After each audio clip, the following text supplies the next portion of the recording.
Hi, good evening. After a long time, we have come back. We're starting with module 16, which is all about solving quadratic equations. A quadratic equation that is written in standard form is ax squared plus bx plus c equal to 0. We have seen this ax squared plus bx plus c before as a polynomial, a quadratic trinomial to be precise. And we've done a lot of operations with it, adding, subtracting. The main thing we did was factoring quadratic trinomials, right? We're going to be using that concept in this module a lot. So I have this quadratic trinomial, and I made a quadratic equation out of the quadratic trinomial.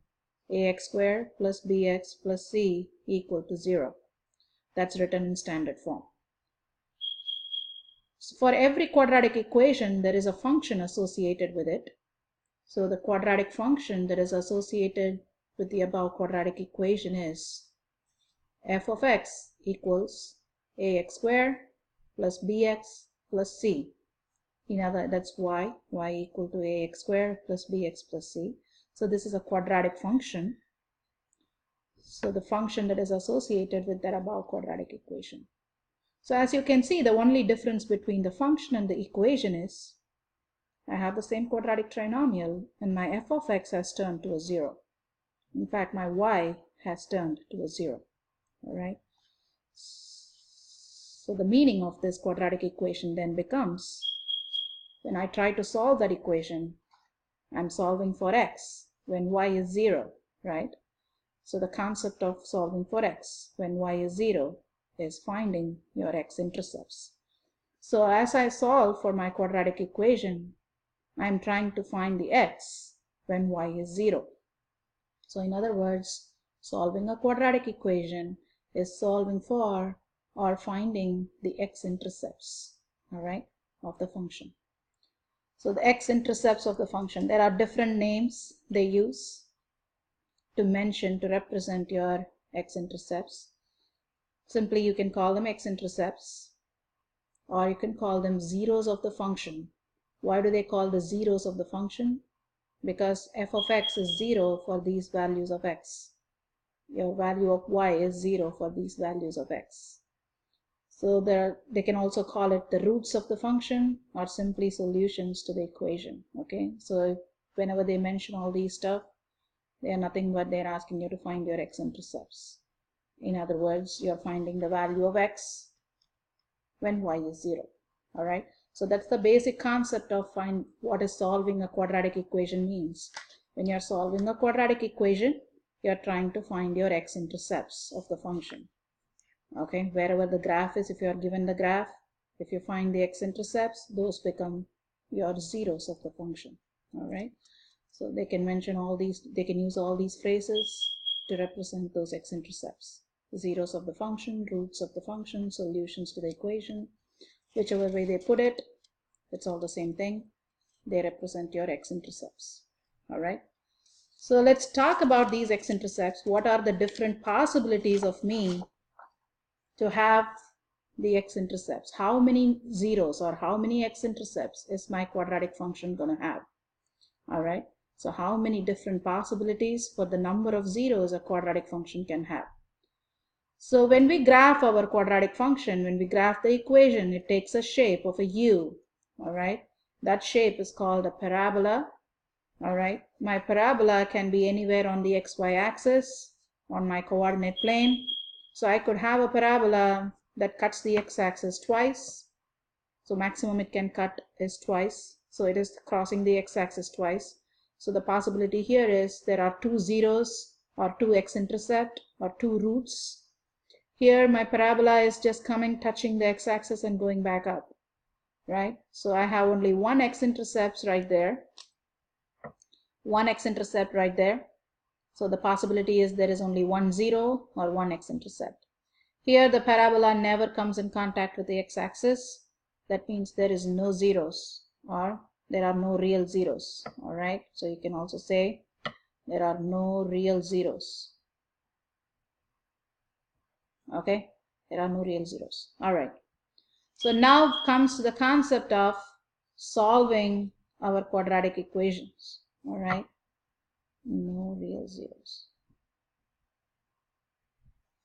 Solving quadratic equations. There are different methods I can use to solve quadratic equations.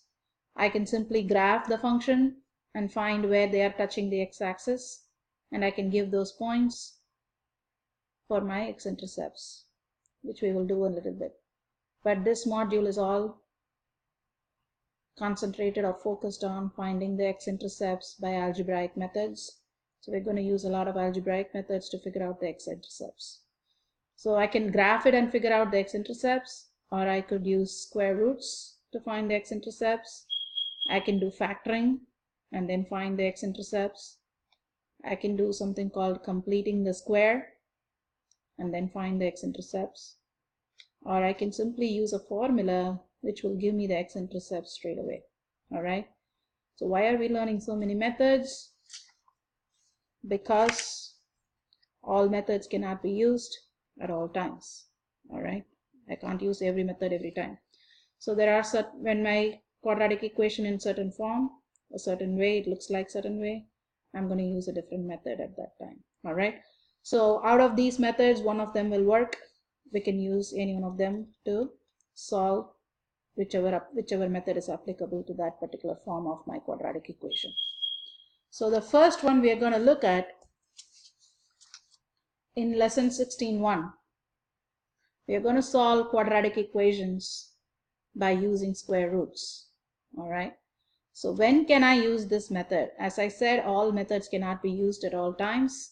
So when can I use solving by square roots? All right. So as we know that our quadratic equation is written in the form ax squared plus bx plus c equal to 0.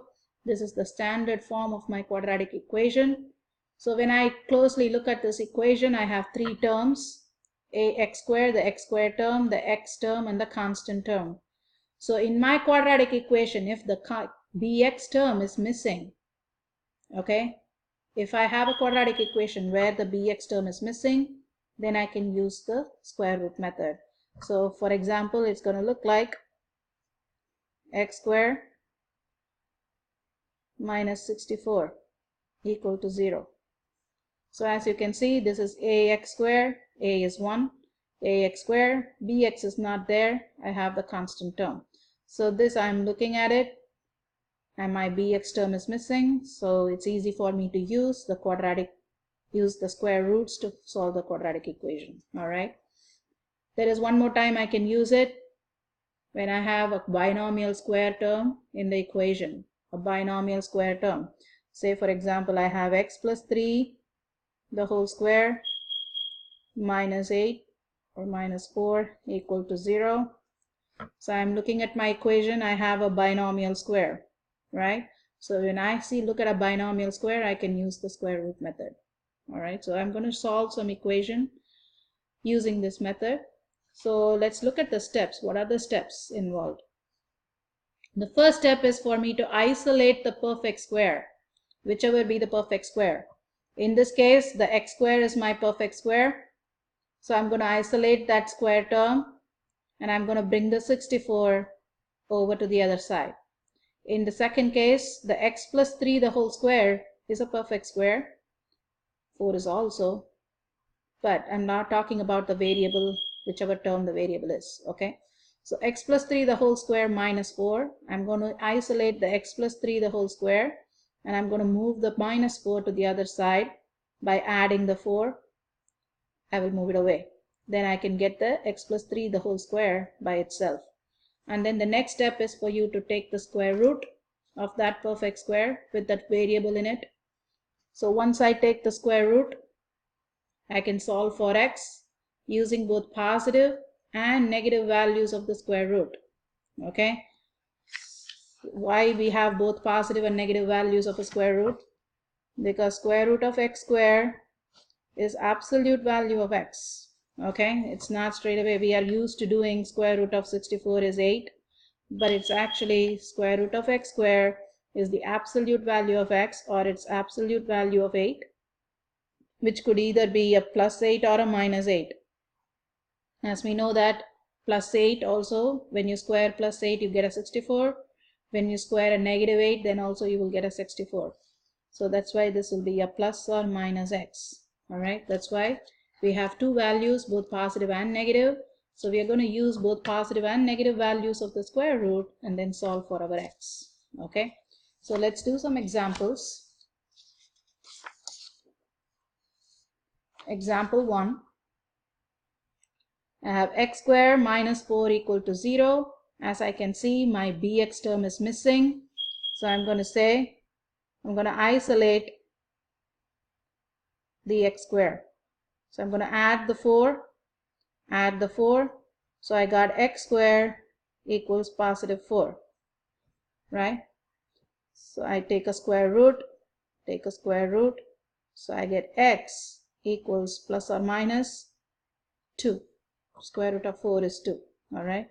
So x could be a positive 2 or x could be a negative 2. That means I have two x-intercepts. One is a positive 2 and the other one is a negative 2. That means my graph looks something like this. That's a negative 2. That's a positive 2. So my graph looks something like this. It could be a curve that is opening upwards or it could be a curve that is opening downwards. The two possibilities here. It could be a curve that opens downwards, depending on whether my a is positive or negative. So this is 1, this is 2. Could be a curve that's opening downwards also. Okay, my u is ugly. Please bear with me. Alright, so I have those two x-intercepts. X is positive 2 or x is negative 2. Alright, so example number 2. As I look at my equation, I'm having that binomial square. So I want to get the binomial square all by itself. So I want to isolate that by moving everybody else. The 2 is being multiplied with that binomial square and this 2 is being subtracted from there. So I'm going to move it away. So I'm going to add the 2. So I get 2 times x plus 5 the whole square equals 72. And I want to remove the 2 also. So I got to divide by a 2. So I get x plus 5 the whole square equals 36. Now I will take the square root. So I will get x plus 5 equals plus or minus 6. As I can see in the previous problem, when I took the square root, it straight away gave me the values of x. But here I don't have the values of x straight away. I have x plus 5 is positive 6 or negative 6. So that I'm going to split up. So x plus 5 is either positive 6 or x plus 5 is negative 6. So now I will go ahead and solve for my x value. So subtract the 5. I get x as 1. So that's one of my x-intercepts. I subtract the 5. I get x as negative 11. So that's another x-intercept. Okay, so the two x-intercepts are x equal to 1 and x equal to negative 11. That means my graph either open upwards or downwards. The two x-intercepts are, say if this is negative 11, this is positive 1. My curve is moving through those 2 points. Okay, so those are my x-intercepts for the curve. Alright, so that's solving by using square roots. Alright, so sometimes when you look at it, my square root, let's take a look at this problem. X squared plus 64 equal to 0. And my bx term is missing. Again, I'm going to subtract the 64. I got x squared equal to negative 64. So I'm going to take a square root of a negative number. Okay, as you can see, if I square any number, it always turns out to be a positive number. If I square a negative number or a positive number, it always turns out to be a positive number. But in this case, I'm looking at it, I'm seeing x squared is a negative number, which is not possible, right? So I cannot take square root of a negative number. So square root of a negative number is not possible. Square root of negative numbers is not possible. So this will not have real roots. So this equation will not have real roots. This equation will not have real roots. It will not have real roots. What's the meaning of that? When I look at my graph, it will never touch the x-axis.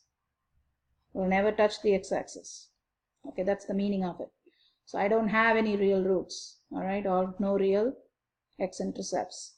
So whenever I end up with a situation like that where I have to take a square root of a negative number, I can straight away stop it and say there won't be any real roots, all right. So sometimes when you're solving your equation, you may end up with numbers that are not perfect squares. Say I have x squared, I have an equation x squared minus 48 equal to 0. All right. So if I want to solve that equation by square root method, I got to add the 48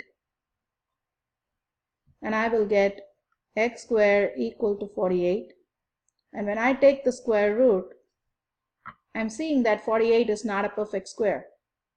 In our previous problems, we had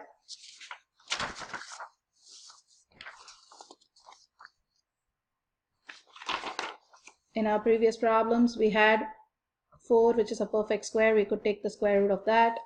And then we had square root of 36, which we could take the square root of that. But in this problem, 48 is not a perfect square. I cannot take a square root of that. But I can simplify that radical. Okay? What does simplifying the radical means? That means I want to pull out all the perfect square factors of 48. Whatever is the highest perfect square factor of that 48, I want to pull it out of the square root. Okay? So I'm going to use a couple of rules to simplify my radicals. So product rule of radicals. What does the product rule of radicals allow me to do? If I have two numbers that are being multiplied, square root of a times b, the product rule allows me to split those two numbers and write it under separate square roots. It's square root of a times square root of b. Say for example, I have square root of 4 times 2.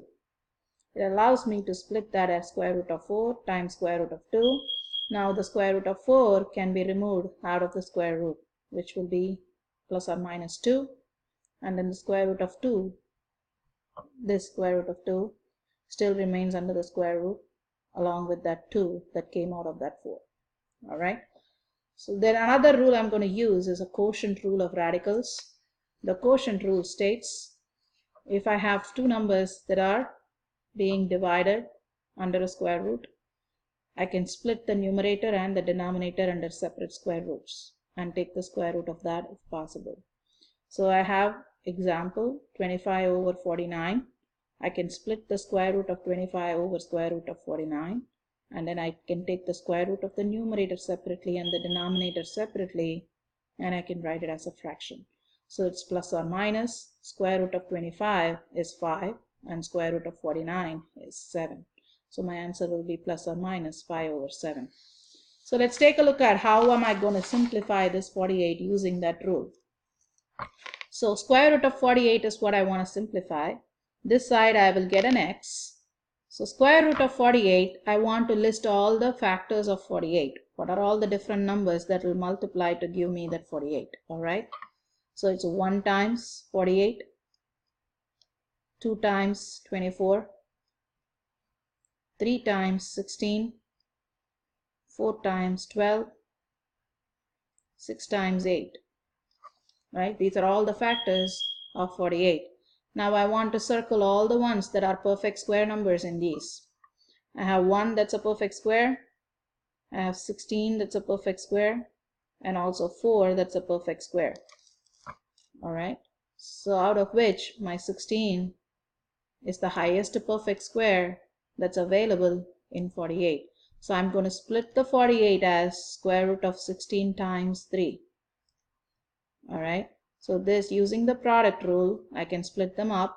It becomes square root of 16 times square root of 3, which will give me plus or minus, square root of 16 is 4, the root 3 will still be root 3. So plus or minus 4 root 3. So I have simplified my radical. So the x values are, the one value of x could be positive 4 square root of 3 and the other value is negative 4 square root of 3. Okay, so those are my possibilities. So I'm using simplifying radicals, the product rule and the quotient rule to simplify my answer. Alright, so you have this. This is solving the square root, solving the quadratic equation by using square roots. Alright, thank you.